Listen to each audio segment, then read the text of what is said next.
I was born a big boy, 13.3 pounds of holy, conceived out of rage and liquor, wrestled its way out of my mother's womb. 13.3 pounds. Yeah, I know.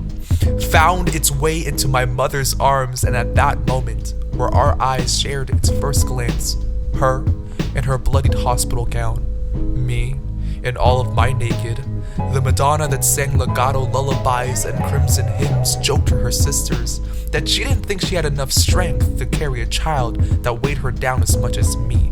And from the earliest days of my entirety, I've always known myself to be passed between the men of my family, carried only by those with enough love to spare for the woman with more on her mind than some 13.3 pounds of unfortunate holy.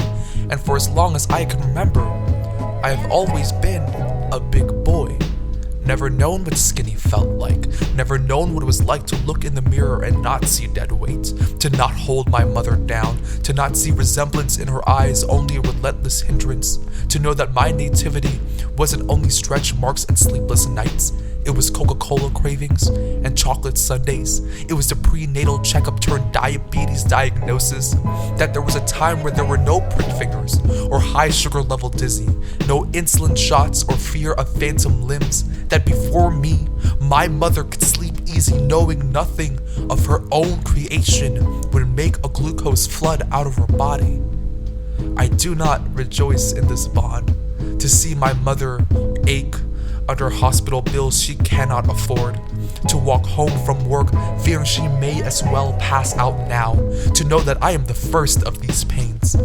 I do not like seeing her this way, but what else can I do to help when every corner is a fast food joint and produce are continuously getting more expensive? Our paycheck to paycheck kind of household doesn't have the luxury to be picky about what goes in our stomachs.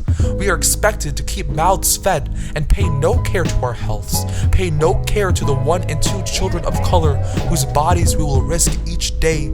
Corporate competition has always proved me fatal, and if this is what it means to be an American, to celebrate the silent murder of 29 million like football, to advertise their massacre under extravagance, under first world problems, then I'd rather be thrown back into the ocean, unraveled by the salt of the sea and not the sugar of the land, if it means I no longer have to see big boys learn that burden is hereditary.